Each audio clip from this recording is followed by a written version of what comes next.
Welcome back to the Canterbury Kayaking Podcast. My name is Sam Milne. I'm a multisport kayak instructor here in Christchurch, New Zealand, and this is the show for multisport paddlers preparing for the kayaking stage of the Coast to Coast race.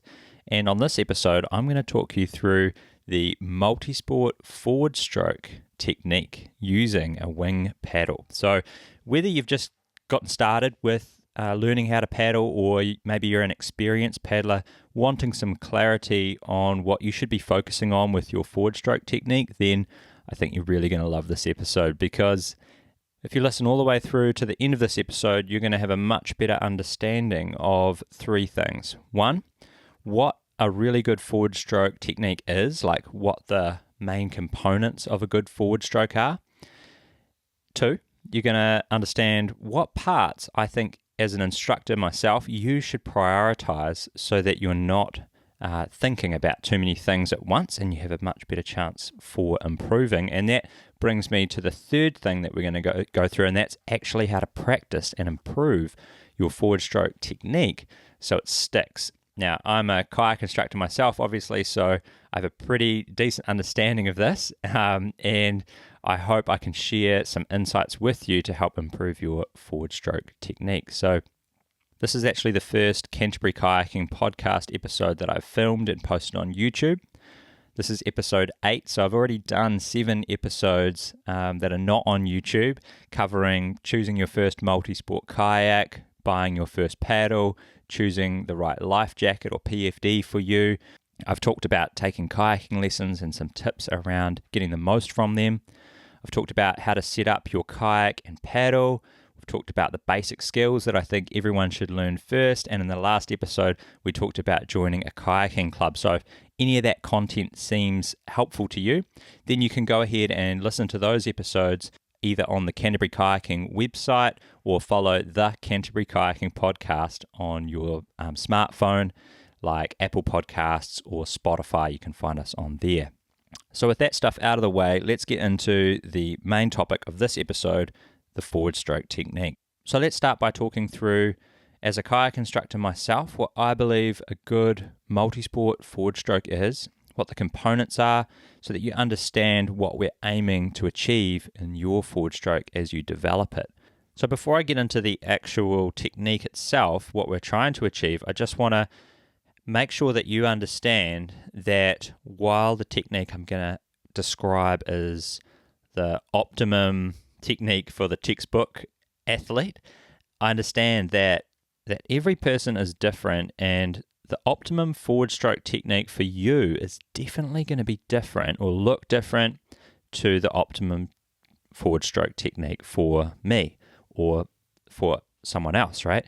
So the things that change the technique for different people is going to be basically your physical limitations, right? The main thing that really changes the look and feel of your stroke compared to someone else is usually the flexibility element, okay? Particularly if you're a little bit older and stiffer, and you can't move as freely through your upper body and through your hips and torso and shoulders, as someone with more flexibility. So you might actually have a limited range of motion, and that means that optimum technique is going to have to change for you a little bit. And it's kind of a frustrating and impossible task to get you looking like a professional K1 paddler if you physically can't move your body into those positions. So while I would encourage you to start working on your flexibility now and also start building strength in the right areas, just understand that finding the most efficient forward stroke technique for you is the most important thing, rather than trying to make yourself look like a professional paddler, which is kind of impossible at this stage. So let's get into the actual technique itself. I'm going to give you the full details without making it too complicated. I want to strike a good balance here between keeping it simple so that you understand and have some useful information, and also giving you the detail that I know many of you are craving. So I have 6 things that we're going to go through in terms of the forward stroke technique, that like a checklist. Okay, I got 6 things that I want you to check in your forward stroke technique and make sure this is right. The first thing on my list is going to be the angle of your blade.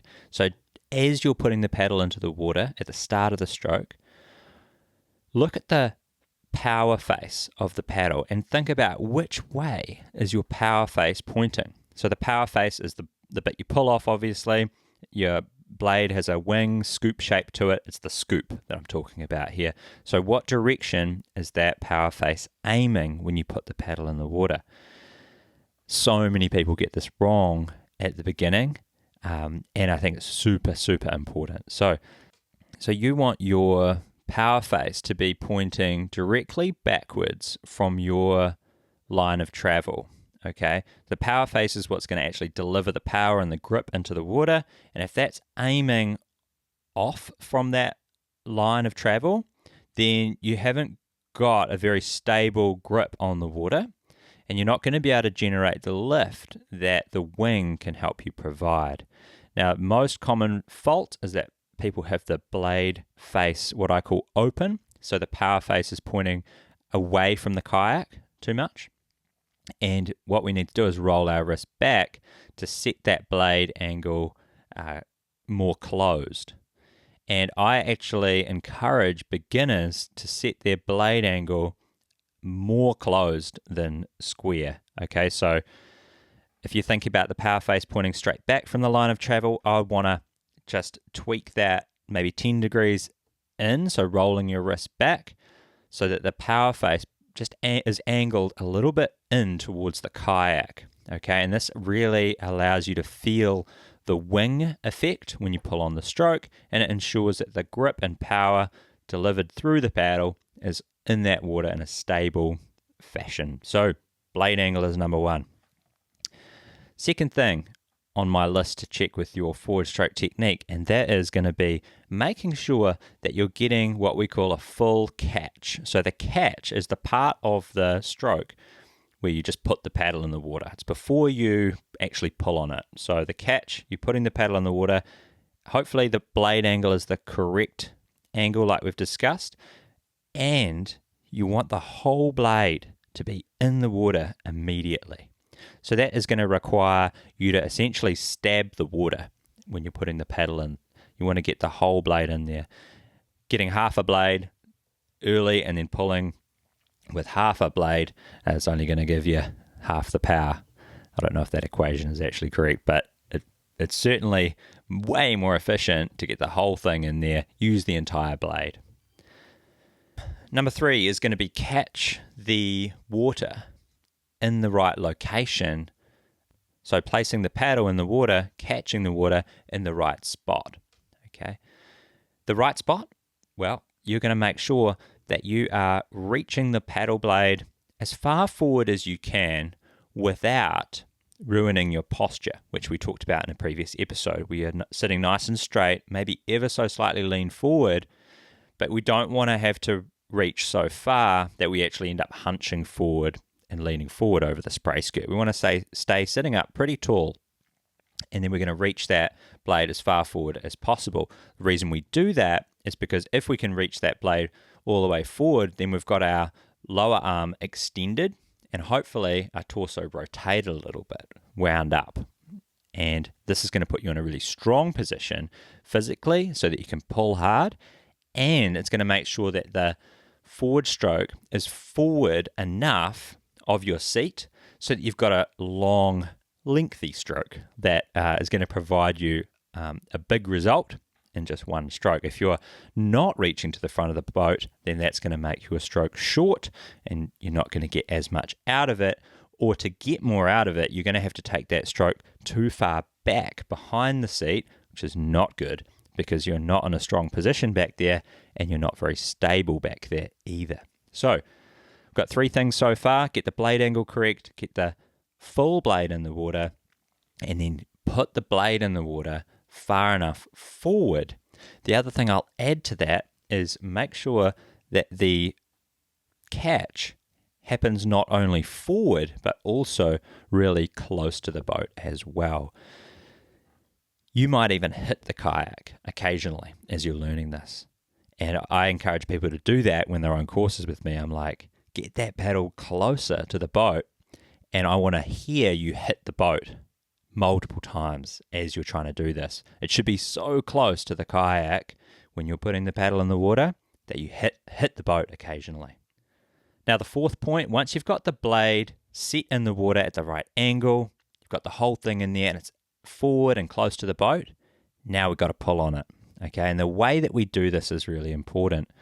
So what you need to try and do is generate some power through not just your arms, but actually a lot more of the power comes from what we call rotation. Okay, and the rotation element of the forward stroke is the whole power phase of the stroke. It's once we've got that blade set in the water, we now need to deliver that power and pull the boat past our paddle.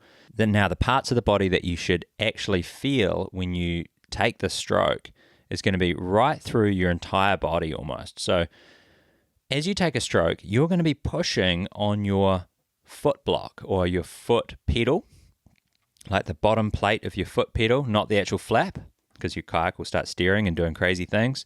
But you're going to actually push off your foot plate.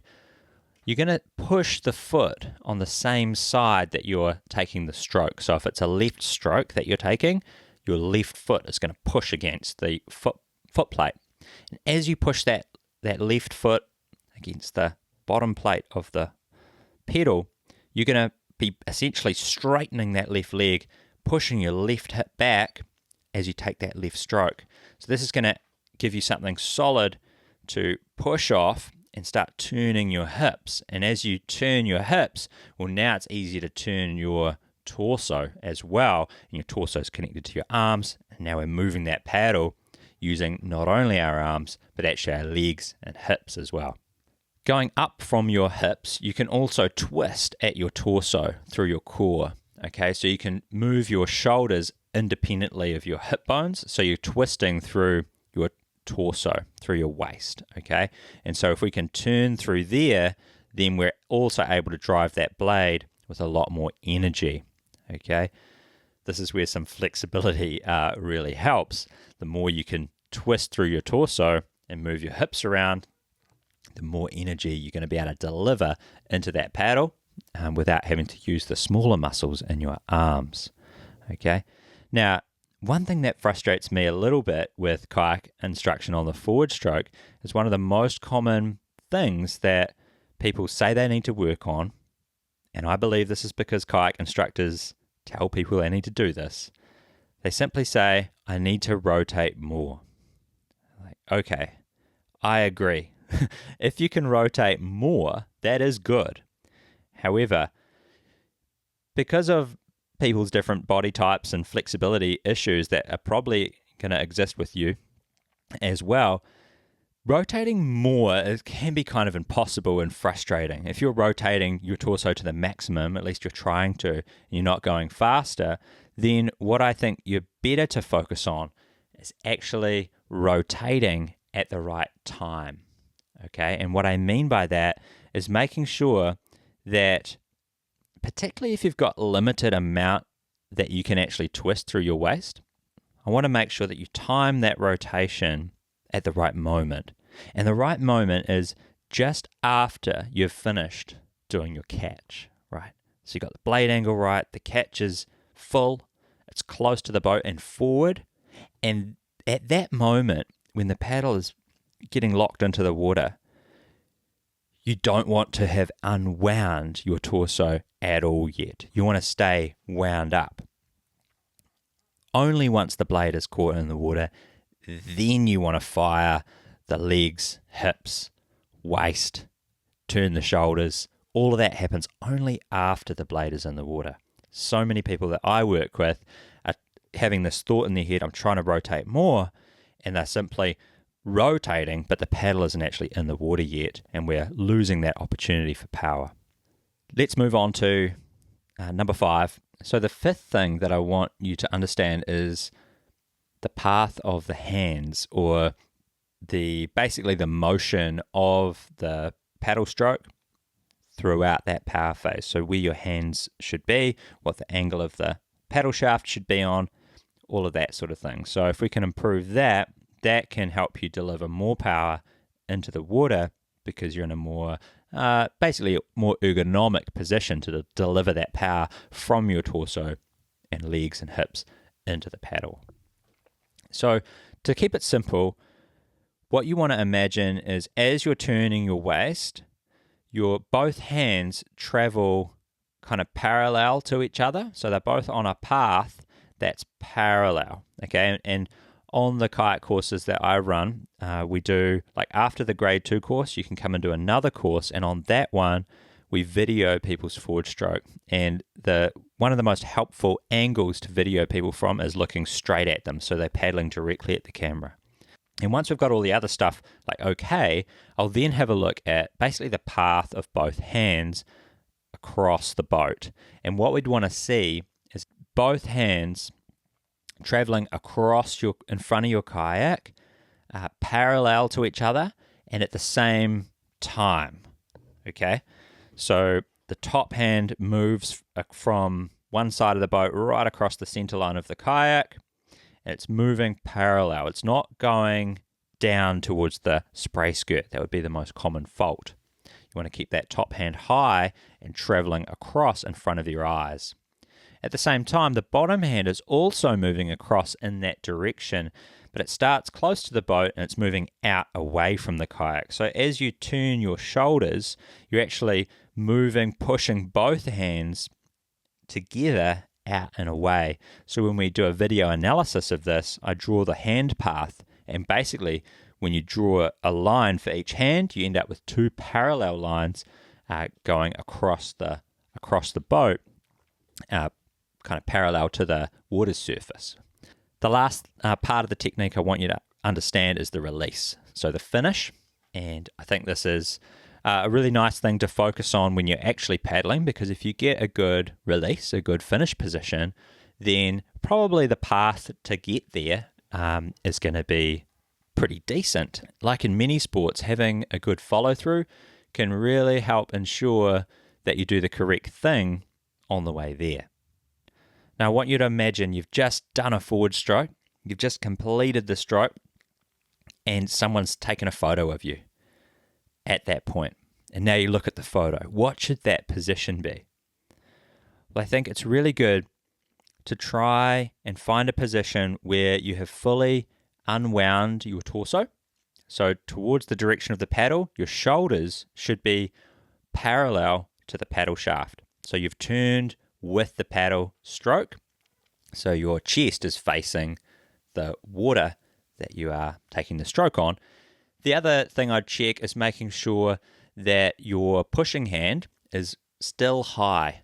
So at least chin height or higher if you have the flexibility for that. Not above your head. That's too high.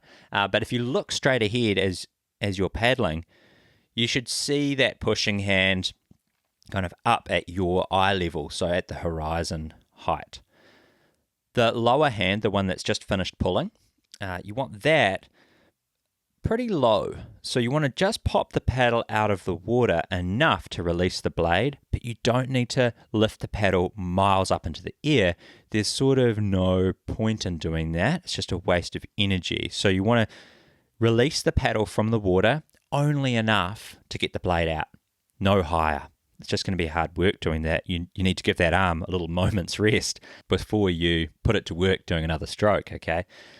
Now that lower arm should be a little bit more bent than the top arm, the pushing arm. So the lower arm that's just finished the stroke, that's holding onto that blade, that one comes out of the water. It's probably got a 45-degree angle in the elbow.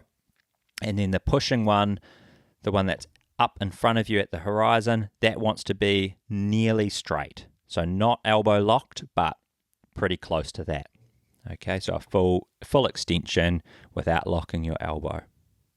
Okay, and that is the full forward stroke technique broken down into 6 parts. You've got the blade angle, making sure that that's square or slightly power face towards the boat. You've got the full blade in the water.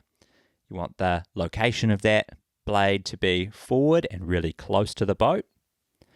We want to start the forward stroke itself with some foot pressure, some leg drive, the hips turn, the waist twists, shoulders turn, and that's what drives the boat past the paddle. We want to make sure that the path of the hands goes across the boat, parallel to the water and to each other, keeping that front hand high and that bottom arm traveling out and away from the boat. And then we want to finish with a beautiful release with that top hand high and across the boat and that bottom arm low and away from the boat with a 45-degree bend in that lower elbow. Now that sounds like a lot, and I've tried to keep it really simple, but it is a lot. And so now what I think is helpful is to understand what things you should actually prioritize, because you can't think about all of that stuff as you're taking each stroke. It's just not going to work. So what I encourage you to do is make a list of those things and then just put little numbers beside them, because this is no coincidence, but the order that I explained that stuff is the order I think you should prioritize. So when new paddlers first come to me for a lesson or they're on a course, the first thing I check is the blade angle. I want to make sure that you're actually setting the power face pointing straight back or slightly towards the kayak. Okay, if it's not there, then it doesn't matter how well you rotate, your blade's on a funky angle and it's not going to deliver power efficiently or be stable. And if it's really off, it can feel like the paddle is wobbling and wants to pull you upside down, which is not what we want. So definitely, first thing, make sure that blade angle is correct. Next one, if your blade angle, if you're able to deliver that to the water on both sides reliably at the same correct angle, then you can move on to thinking about the catch. So are you getting the entire blade in the water early before you actually put the power on? Okay. Then I would look at the location of that catch. Can you get the blade any further forward when you get the blade in without hunching forward? So I'd then try and do that. And are you getting the paddle close enough when you're getting the blade in the water? So are you hitting the kayak occasionally because it's so close to the boat? That would be the next thing I'd want to check. After that, then you can start getting into the leg drive, hips, waist, shoulders. Are you feeling that happen? And most importantly, are you rotating your torso at the correct time? Are you getting the power into the legs at the correct time? That should be just after that blade's in the water. Okay, that's what I'd think about next. And most people just get to that, and that's like plenty. This is going to take you some time to go through all of this stuff, but this is the order I would do it in. The last thing, release. Okay, check that you're finishing the stroke correctly so that you can set up easily for the next stroke. The release is not the most important thing, but it really helps if we can get that right so that you can smoothly transition into a new stroke on the next side without much energy loss. So now that you know the technique, the order of priority, I'm going to help you actually do it. So the first thing you want to commit to fully when you're doing this stuff is try your best to think about one thing at a time. The coast to coast is not happening tomorrow. I hope not. You've probably got some time to practice this stuff. And you might have given yourself an hour of paddling time or 2 hours. That'd be awesome. So you don't need to think about all the stuff I've talked about immediately in one stroke. Okay, it's just crazy. You're not going to have success with that. Think about one thing at a time and you're more likely to be able to build this muscle memory in your brain. Go through it in order. First, think about the blade angle, then the full catch, etc. Go down the list. And then maybe you've thought about the blade angle for like 15 minutes as you're doing your paddling strokes, and you're pretty confident that you're getting that blade angle good and consistently, the right angle. Okay. Only then can you now think about getting the full blade in the water and really focusing on that. And continue paddling. Forget about the blade angle for a bit and just focus on getting that full blade in the water. Okay. Then you probably need to go back and double check that your blade angle is correct. Okay. Now, this is pretty much the process that I would troubleshoot someone's forward stroke if I was working with them in person. And this is If you can do this process by yourself, that would be amazing, but it is really hard to not think about everything at once. So that's why people, employ instructors like myself to kind of do it for them and manage and monitor their technique, so they don't need to think about it themselves. But think about one thing at a time if you possibly can.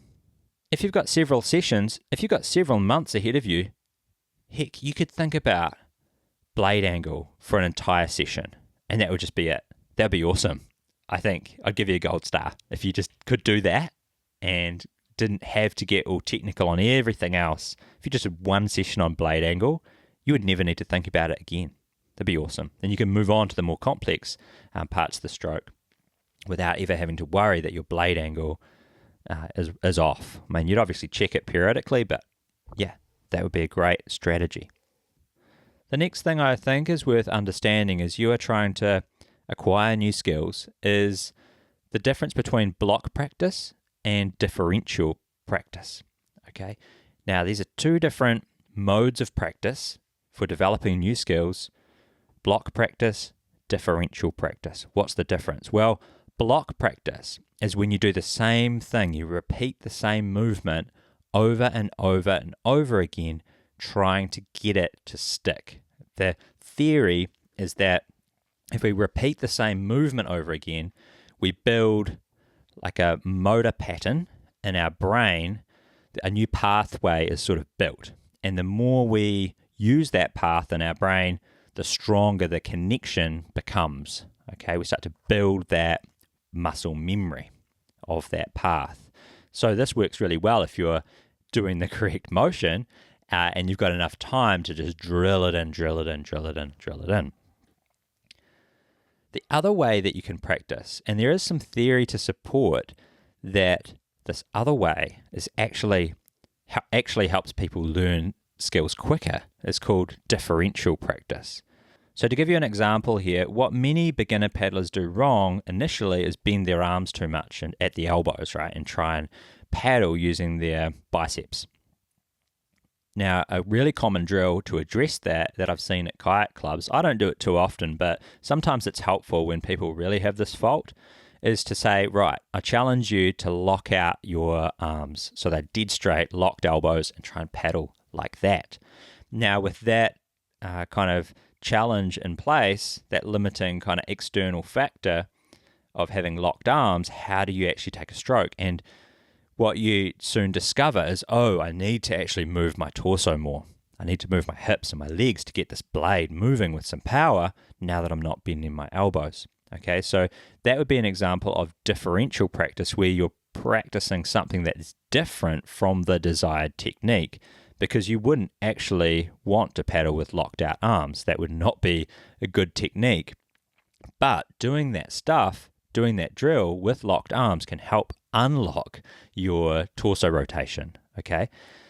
Another one could be if you're feeling or you know that as you push your top arm through the stroke, it drops down towards the spray skirt, you could actually practice starting with that top arm low and then pushing it up on an upward path. And so as you look straight ahead out in front of your boat, you could be pushing that top arm up over the horizon, up to the sky a little bit, and trying to feel that path.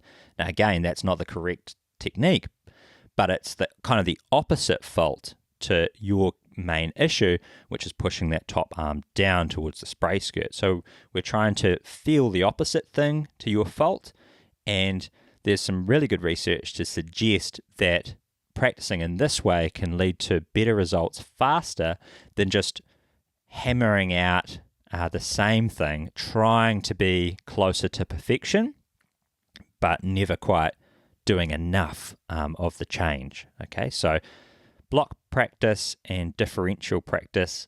With kayaking, I think block practice is obviously way overutilized, and the differential style of practice to make those changes happen quickly is underutilized. And this is kind of the secret of kayak instruction. This is the secret sauce to making people better quickly, as we use differential practice to help people really feel a totally different motion to what they're currently doing.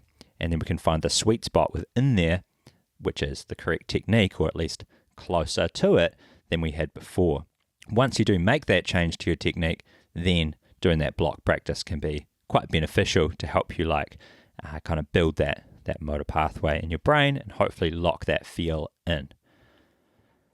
As you're working on your forward stroke technique, I would also really strongly encourage you to practice your technique at different stroke rates.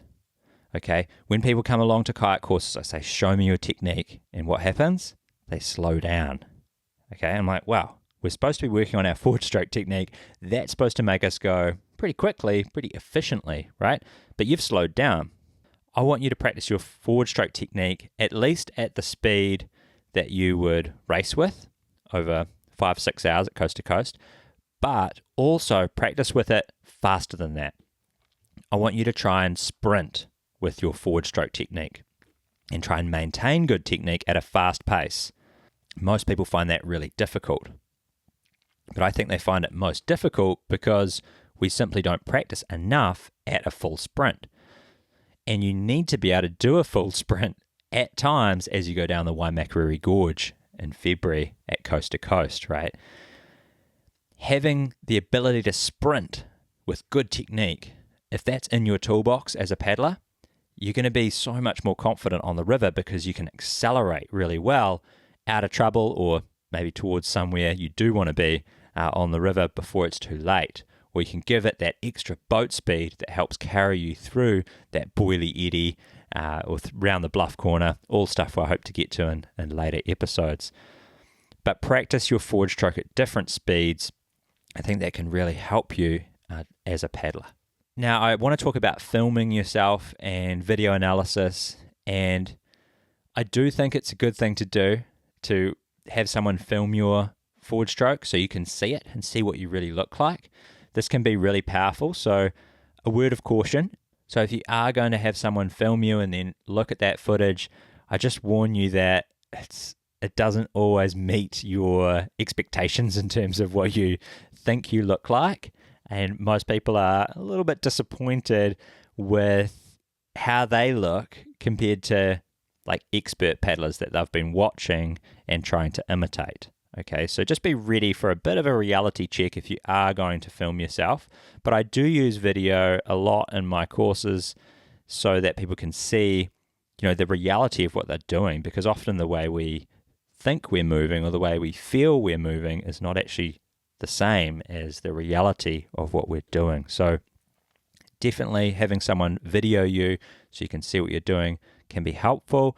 As you're analyzing your own footage, try not to get too caught up in the details of it. Try and keep it simple. Go back to the list I've given you in this episode of those 6 major components and just make sure number 1 is correct. The blade angle looks right. And number 2, the whole blade is going in the water. Do that first before you move on to the other stuff, and try not to, compare it to the professionals in too much detail, because your stroke is probably going to look a little different when it's optimum to an advanced athlete who's really strong and has amazing flexibility and has been doing this since they're a child. So just keep it realistic as you're doing that video work for yourself. The last thing I'd obviously recommend is you just book a lesson or book a kayaking course, and we can just do all this for you. We can just speed up that whole learning process by taking care of all of the stuff for you. You just do the drills. I tell you what to think about, what to focus on, and you just do it, and you'll improve much quicker than if you try and do it yourself. However, if you go through this stuff yourself on flat water, and if you've been through this process, it is helpful, particularly if you really like details, and if you're quite analytical and you like to be in control of your own kind of process, then it is helpful to take charge of your own learning as well, but make sure you're seeking the help of a coach periodically too. I think that would be the optimum combination to get you good fast. So we've talked about what a good forward stroke is, what the components of a good forward stroke are. We've talked about the fact that everyone's different and you might be limited in flexibility, strength, kind of the way that you can move physically. And we've talked about the fact that improving your flexibility and strength could really be helpful to your forward stroke technique. But at the end of the day, it might be difficult to create the perfect picture of an elite athlete, particularly at this early stage in your kayaking career.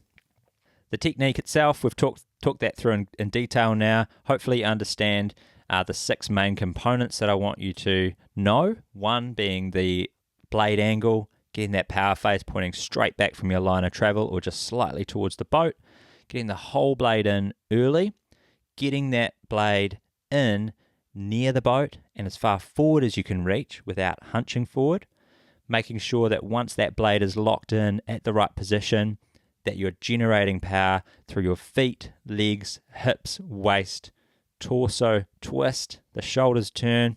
That's what drives the boat forward. And we've also talked about the path of the hands and the paddle as you're driving through your torso rotation. And we've also talked about the optimum position for the release, that top hand nice and high at the horizon, that top arm is straight, that bottom hand is going to be away from the boat, like a 45-degree bend in the elbow, and you're going to hold that position for half a second before you take the next stroke. Thanks so much for listening to the Canterbury Kayaking Podcast. I really appreciate it. If you missed something in this episode or want to look at it again and don't want to go through the entire episode, then don't worry. I'm going to take all the notes for you and put it in a blog article on our website, canterburykayaking.co.nz, under the resources section. And I'm also going to provide a link to that article in the show notes below. Make sure you subscribe to the Canterbury Kayaking Podcast on your smartphone, like Apple Podcasts or Spotify. You can follow us there so you don't miss another episode. You can support what I do here by purchasing your next piece of kayaking equipment from our website, canterburykayaking.co.nz. We have an online store with everything you might need for your kayak training, and you can receive personal instruction from me by booking a course through our website as well.